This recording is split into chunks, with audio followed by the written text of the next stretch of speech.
Hello, my name is Robert Grossman, and I'm the founder of Black Diamond Leadership. I'd like to welcome you to this live presentation on an introduction to psychological safety. Today's webinar will last about a half an hour, and I invite you to ask questions during the webinar, and I will do my best to address them in line or towards the end. I also am aware that several of you asked a very similar question when you registered, which was how do we bring psychological safety to our leadership team? And it is my intention that by the end of this webinar, you'll have a greater understanding and tools and resources that you can take to your leadership team to talk about the benefits of psychological safety. I'm also available to come in and speak to your leadership team about psychological safety. And if you happen to be part of an association that would benefit from a presentation on this topic, please reach out to me. We're happy to talk to you about that as well. Some of you are watching this presentation live on YouTube, and being that it's live, we have a couple problems. There we go. Some of you are watching this presentation live on YouTube, and if you are, I'd like to request that you subscribe to my channel and like this video. Also, I'd be thrilled if you shared this video with your community as well. So let's talk a little bit about who Black Diamond Leadership is and what we do. So we develop leaders and teams to be more engaged, productive, and happy so everyone wins. Our primary purpose is to improve psychological safety, thereby helping companies to avoid costly mistakes and improve learning and innovation. See, leaders and members of a team must have a really strong foundation in emotional intelligence, or I also call personal leadership and resilience. They must also be very skilled in interpersonal communication and creating trust. And these three areas lead us towards psychological safety. Our programs and workshops and leadership coaching and talks move companies towards psychological safety by also creating accountability on organizations. What I mean by accountability, what types of behaviors lead towards psychological safety, and what kind of behaviors take away from psychological safety. So during today's webinar, I will be addressing the following three learning objectives: defining psychological safety, why psychological safety matters, and how to improve psychological safety. Let's start with a basic definition of what psychological safety is. It is a shared belief held by members of a team that it is safe for interpersonal risk-taking without fear of retribution, being humiliated, or harshly criticized. It's also important that we look at what psychological safety is not. So working in a psychologically safe environment does not mean people will always agree with one another for the sake of being nice. It also doesn't mean that people will offer unequivocal praise or unconditional support for everything that you have to say in the organization. It is about radical candor, about making it possible for productive disagreement and a free exchange of ideas. It's also about creating an environment where everyone's voice matters. And this, we know, especially with today's workforce, is vitally important that people believe that their voices matter. Amy Edmondson likes to say that psychological safety is the soil, not the seed. And I want to share something that Amy said recently. When a work environment has a reasonably high psychological safety, good things happen. Mistakes are reported quickly so that prompt corrective actions can be taken. Seamless coordination across groups or departments is enabled, and potentially game-changing ideas for innovation are shared. In short, psychological safety is a crucial source of value creation in organizations operating in a complex, changing environment. So why does it matter? What's so important about psychological safety? In a psychologically safe workplace, people are not hindered by interpersonal fear. They feel willing and able to take those interpersonal risks of candor. They actually fear holding back their full participation more than they actually fear sharing a sensitive, threatening, or even wrong ideas. So psychologically safe organizations is one in which interpersonal fear is minimized so that team and organizational performance can be maximized in a knowledge-intensive world. Gallup did a study of the US workforce a couple of years ago, and what they found was that 3 in 10 people agreed with the statement that their opinions count at work. This clearly means that 7 in 10 disagree with that, and I would assert are less engaged at work. Gallup did realize, or they further extrapolated, that if we could just move that ratio from 3 in 10 to 6 in 10, companies could realize a 27% reduction in turnover, a 42% lower absenteeism rate, a 40% reduction in safety incidences, a 17% increase in productivity, and a 21% increase in profitability. See, we live in a VUCA world now, and VUCA stands for volatile, complex, and ambiguous. We all know that we live in a VUCA world coming out of COVID and what COVID did to our entire work environment, let alone our society. So there's also another challenge, and that innovation is moving faster than our capacity as human beings to take advantage of it. So there's this gap, and we believe that psychological safety fills that gap. See, employees today at all levels are spending 50% more time collaborating than they did just 20 years ago. It used to be you went to work, you did your job. If you're on the floor, you pulled the lever, whatever, you didn't really talk to other people, you didn't innovate, you didn't bring up ideas of how to improve the processes, you just did your job. Those days are gone. And in fact, today we're all knowledge workers. And growth is driven by ideas and ingenuity of people on the team. People must bring their brains to work and collaborate with each other to solve problems and accomplish work that is perpetually changing. For knowledge work to flourish, the workplace must be one in which people feel able to share their knowledge. Google recently did a study of 180 teams, and this project that they led was called Aristotle. And they concluded that it wasn't enough just to have A players. What they did find is that the human need that team players need is called psychological safety. And Google found it to be the #1 predictor for team effectiveness. So what they discovered was that even extremely smart, high-powered employees at Google needed psychologically safe work environments to contribute to the talents that they had to offer. They found other factors, of course, that helped explain team performance, like very clear goals and dependable colleagues, and that work was personally meaningful and that people believed that their work had an impact. So what we're really looking at doing is how do we erase fear from organizations? So again, in a psychologically safe workplace, people are not hindered by interpersonal fear, right? They feel willing to take the risks of candor in order to move things forward. I want to share a couple of case studies about where psychological safety wasn't present that led to disasters. But first, we want to talk about a culture of silence, or a Cassandra culture. So a Cassandra culture is an environment in which speaking up is belittled and warnings go unheeded. Okay, speaking up is belittled and warnings go unheeded. Think about the space shuttle disaster when engineers reported that there might be a problem with the O-rings, which led to the explosion, but their warnings went unheeded.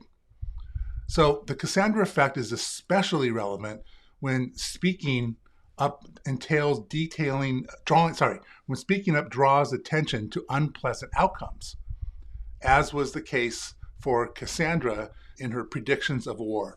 It's easy for others to not listen or believe. So a culture of silence is thus not only one that inhibits speaking up, but one in which people fail to listen thoughtfully to those who do speak up, especially when they're bringing unpleasant news. And we could probably think of a few other companies out there right now where there was a fear to speak up, especially when there is unpleasant news. And companies such as Wells Fargo comes to mind, Volkswagen, Nokia, and others. We also look at what we call invisible silence. And one of the most important things to keep in mind is wherever you work is that the failure for an employee or team member to speak up in a crucial moment cannot be seen. This is true whether the employee is on the front line of customer service on the shop floor or sitting next to you at the executive boardroom. Because not offering ideas is an invisible act, it's hard to engage in real-time course correction. And psychological safety is not about personality or personality differences, but rather it is a feature of the workplace that leaders can and must help create. We know that fear consumes creativity. Research in neuroscience shows that fear consumes psychological resources, diverting them from the parts of the brain that manage working memory and processing new information. This impairs analytic thinking, creative insight, and problem solving. So we want to look at workplace silence about what was not said. And there's a case study in 1977, two jumbo jets collided on a runway and 583 people were killed. Now, this takes place at a very small airport, and it involves a Lufthansa plane and a Pan Am plane. And the small airport had more planes than usual, and it was fogged in. Lufthansa plane was lined up for takeoff, and the captain started to roll when the first officer said, "Wait, we don't have clearance." Now, it's important to note that this captain was the captain of captains, right? He was the captain that certified other 747 pilots. He was their poster captain, right? He was a big deal at Lufthansa. So he said, "Yeah, you're right, get clearance." So the first officer radioed, the air traffic controller said, "Do not take off, but after you take off, follow this course heading." And at that moment, the captain said, "We're going," and he pushed the throttles forward. The first officer and the engineer were silent. As the plane barreled down the runway, picking up speed, it became clear that the Pan Am jet was across the runway, but it was too late. They tried to rotate the plane, but they didn't have enough speed, and the plane stalled and they collided, again, killing everybody on board. So even though the first officer and engineer knew that their lives were at risk, the workplace silence or the fear of speaking up even overpowered that. So another one is called unconscious calculators. The tiny newborn twins seemed healthy enough, but their early age at only 27 weeks gestation meant that they were at high risk for having lung issues. Fortunately, the babies were in the hands of a nurse practitioner in the neonatal unit at this urban hospital. And the nurse was taking care of these infants when the doctor, the neonatologist, walked up to the babies, looked at the charts, and turned around to walk away. Christina, the nurse, realized that the doctor did not prescribe a medication, a new protocol for young babies to help their lungs develop. She didn't question it for a couple of reasons, one of which was that it was still a judgment call by the doctors. But more importantly, when the doctor turned around, she thought to herself, the doctor knows best. Later, in an interview, Christina reported that she saw this doctor berate other nurses for challenging his orders, so she decided in the moment to not say anything. What we call this is an unconscious calculator. In hesitating, then choosing not to speak up, Christina was making a quick micro-assessment, not entirely conscious. Risk calculation, the kind of micro-assessment that most of us make numerous times a day. Most likely, she was not even aware that she had weighed the risks of being belittled or berated against the risk that the babies might in fact need the medication to thrive. She told herself the doctor knew better than she did, and she was not confident that he would welcome her input. Inadvertently, what she had done is something that psychologists call discounting the future, or underweighing the more important issues of the patient's health today, which would take some time to play out, overweighing of the importance of the doctor's possible response, which would happen immediately. In the end, the babies were fine. They got the care that they needed, but this is a really important aspect of psychological safety. A big part of it, again, is danger of silence. People see something unsafe or wrong and they fear reporting it. People feel bullied or intimidated by someone, but they don't report it. Fear of speaking up can be hazardous to human health. This can lead to widespread frustrations, anxiety, depression, and even physical harm. So now we want to look at innovation. How does psychological safety improve innovation? Number one, to embrace change. People need to feel safe to take risks and challenge the status quo. Here's an example of what happens without psychological safety and how a lack of psychological safety can crush innovation. When you look at leadership, they are controlling, top-down, and toxic in a not psychologically safe environment.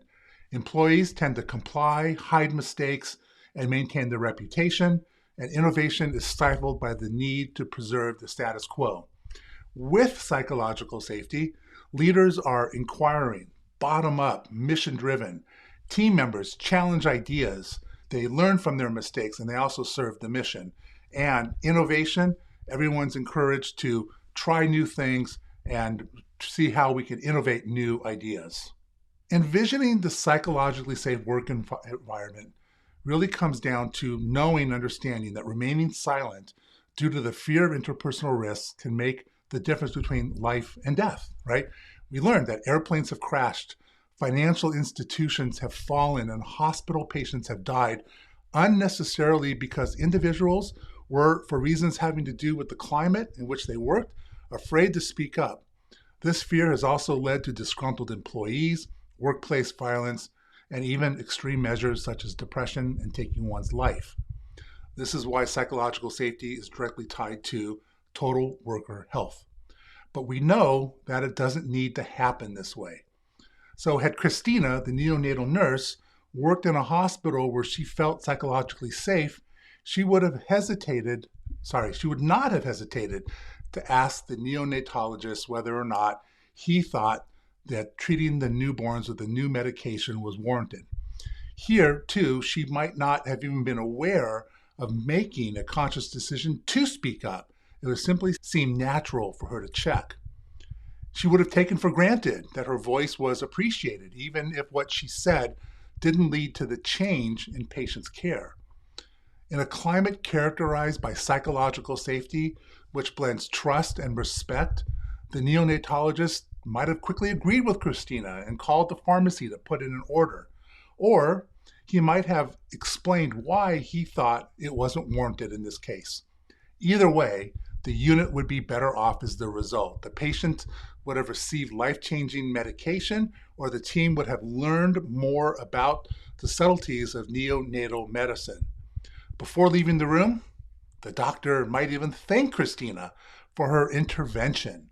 He'd be glad that he could rely on her to speak up in cases where he might have slipped up or forgot something because he was distracted. So where do we begin this journey of creating psychological safety? You're starting it right now by being on this webinar. But there are 4 components to the road to psychological safety. And we're going to learn about these components in reverse order. So scratch that. We're going to learn about them in the proper order. So the road to psychological safety begins with personal leadership and resilience. People must be able to manage their emotions, especially their distressing emotions when under pressure. And their resilience is that when they do have an emotional response and they're off their A game, they can get back on their A game right away. When leaders and team members have a high level of emotional intelligence, they can engage in effective communications with each other. Right? Their listening goes up, their speaking goes up. They check in with the other person to ensure that their message was sent properly. They don't get thrown off when they hear something that might be upsetting to them. Instead, they ask for clarification. Once you develop your interpersonal communication, then we can start really looking at interpersonal trust, how to have more trusting relationships through integrity and being your word and everything that goes along with trust. And finally, when you have that kind of trust, Now we can explore accountability, in which team members are able to tell other team members when they witness behavior that is not psychologically safe or doesn't serve the mission, that they can speak up in a helpful way. Right? The other side of it is below the line behavior. Positive behavior above the line serves the company's mission. Below the line takes away from it. That's in this situation too. In a psychologically safe environment, team members can speak to each other about how to improve psychological safety. Psychological safety on the field. How does this really show up? I want to share a quick case study. I'm working with a leadership team at a very large pharmaceutical company, and recently in a coaching call, one of the leaders shared with me when he was giving a presentation to his team, he misspelled a couple of words on the presentation. And in the middle of the presentation, one of the employees that reports to him raised their hand and pointed out the mistake. So he shared with me that before going through this training and development work, he would have responded in a snarky, kind of mean way. He would have belittled the person and made some ridiculous excuse for why the words were misspelled. And that, of course, would have led to a lack of psychological safety. But instead, he recognized that he was having an emotional response to it, and he chose in the moment to respond differently, and instead thanked the team member for her observation and thanked her for pointing it out to him so that he could correct it for next time. He then followed up and said, that's a great example where I used emotional intelligence to manage my response, and at the same time, I increased psychological safety on my team. Next is, how do we measure team cohesion or team psychological safety? And we're going to talk about the assessment that I mentioned earlier in the presentation. What the assessment allows us to do is understand where a team is today. What is the level of psychological safety? And then we're able to draw a map to how to reach and improve a higher degree of psychological safety via different interventions, workshops, coaching, whatever is entailed, whatever is required to improve psychological safety on a team. The SCAN measures psychological safety on 4 axes. Number 1, willingness to help. This is the degree to which people are willing to help each other. The attitude towards risk and failure. This is the degree to which it is permissible to make mistakes on a team. Inclusion and diversity, which is the degree that you can be yourself and are welcomed for being who you are. Notice that we didn't say diversity and inclusion because we believe that you must have inclusion first before you can have diversity of thought and participation. And finally, the willingness to help, the degree to which people are willing to help each other while at work. So when we take the scan, we get a very simple report, and I'm going to show you just a couple of pages from the report. So what you're seeing right now is the overall level of psychological safety on this particular team. And the score is relatively low. It's 65 out of 100. What you're seeing on this report right now are 2 different colored boxes. One's gray and one's orange. The gray represents the very first or the baseline assessment that we gave this team, and the orange represents the new level of psychological safety after a couple of months of intervention work and workshops and coaching. But you can still see, and you can see in the middle that there's a dotted line, and there's a dotted line that's grayed out. That was the original medium, and now there's the new medium. So we did move it up a little bit. There are still some people that are lower on the scale. And then we see the orange box got a little bit smaller, which means the standard deviation also decreased. Here's an example of attitude towards risk and failure. And here we made a big improvement in the median, like the line moved up really far, but we still have people that are a little lower on it and people that are at the very top of the scale. So there's still more work to do on this team. But you can see how improvement was made by working on things like emotional intelligence and communication. Open conversation, we saw a big improvement. However, there's still 1 or 2 members of this team that probably need some individual coaching in order to catch up with the rest of the team. So this is the assessment platform that we use. This is an example of the report that we use. We'll do a debrief on this report and then suggest an intervention to improve it. People always want to ask me, what is the typical process. The first one is first we have to get stakeholder alignment, and then we give a base level assessment, and then we do an intervention. And at some point, we give another assessment to see if we're moving in the right direction. If we're not, we adjust what we're doing. We continue with the intervention, and we assess again. And this process can take anywhere from 6 months to a year, depending on the team and the willingness of the organization or the team leader to invest in this. So there are some practices that you can start right now to improve psychological safety. And number one is improve your own emotional intelligence. Here's the thing. So when something happens, a communication or an event happens, and we respond emotionally, we're not really seeing things as clearly as they might need to be seen because we are in an emotional state in that moment. So emotional intelligence is really just the process of recognizing that and engaging our rational brain. So when you're in an emotional response, the skill is to recognize it and pause, hit the pause button, stop that response. I call that the response chain. Stop that response and choose a different way, a different outcome, a different way of behaving. You should avoid blame and criticism in front of others. Calling people out in front of their peers can lead to a lack of psychological safety, and it might be a conversation that should happen in private. And then you also need to develop your own interpersonal dialogue skills to engage in such conversations. And that leads to building interpersonal trust with people. And building trust, there's a lot of dimensions to building interpersonal trust, but a big part of it is being your word. And then we mentioned earlier about being accountable for above the line behavior and below the line behavior. But first, you need to be accountable to your own behavior. Another way of saying this is you see something, you own what you solve it, and then you do it, you fix it.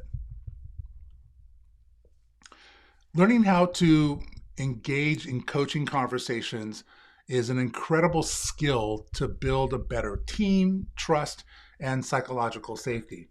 Coaching conversations differ than normal conversations because in the coaching conversation, your commitment really is to the betterment of the other person. You're asking more questions. It's a constant process of developing other people by helping them find reasons why they were not as successful as they could be and what they want to do about it. Embracing ideas from everyone. This doesn't mean you have to act on ideas from everyone, but if you shut people down from sharing an idea, they're less likely to contribute an idea later on. And they may come up with a game-changing idea later on that they don't share because their manager shut them down in the past. Psychological safety really applies towards the manager and the team members. Earlier on in the presentation, I said psychological safety doesn't mean that people are going to be nice for the sake of being nice. So as somebody who contributes the idea or the thought, I need to be willing to be told that idea is not relevant right now, or we can talk about it later without getting upset.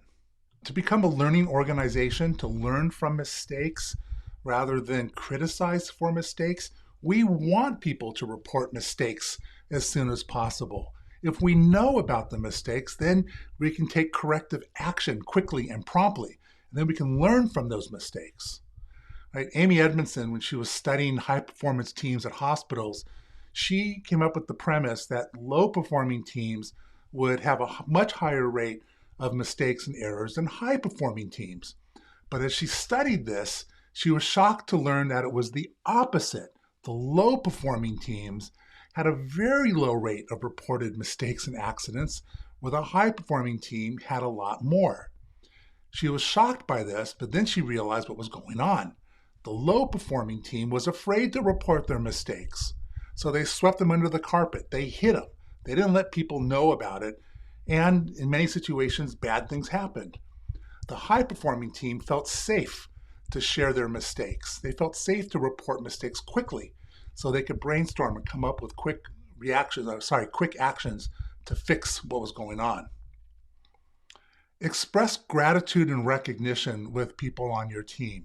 This doesn't mean that you need to shower people every single day with praises, but when you express gratitude with people, it builds. They'll express gratitude with other people. Gratitude's a very powerful motivator, and so is recognition. Definitely want to avoid gossip in the office place. Right? Gossip leads nowhere good.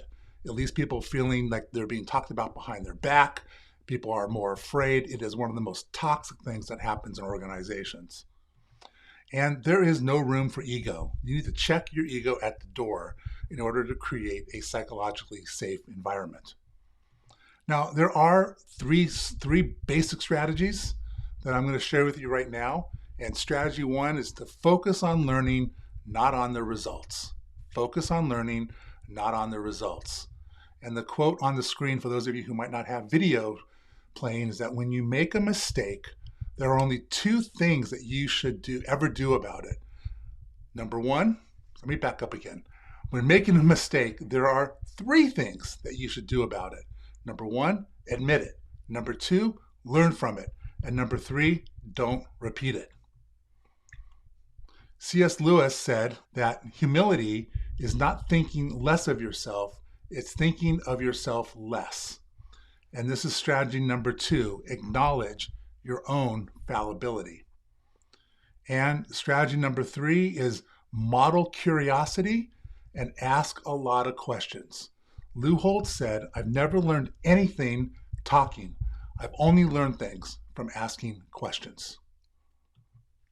I do have a thank you offer for those people who are on the webinar today and registered for the webinar, even if you didn't make the webinar. And the complimentary gift is a free psychological safety scan and debrief for your team. Now, there's a couple of requirements to redeem the free scan. Number one, you must have attended this webinar live or registered for it. Number two, you must have a team between 5 and 25 members. Number three, have the authority or the ability to recommend psychological safety or interventions for your team. Number four, agree to the confidentiality of the scan results. This is important. Okay? It's in my contract that if you hire me to come in and do a scan, I will not show you the results of the scan. There are two different reports. One's for me, one's for you. Right? And so in order to maintain confidentiality and psychological safety, it's imperative that the people who are taking the scan know that their identity will be protected. And finally, I'd like you to schedule the scan by June 30th. So if you're interested in the scan, just send me an email, robert@blackdiamondleadership.com.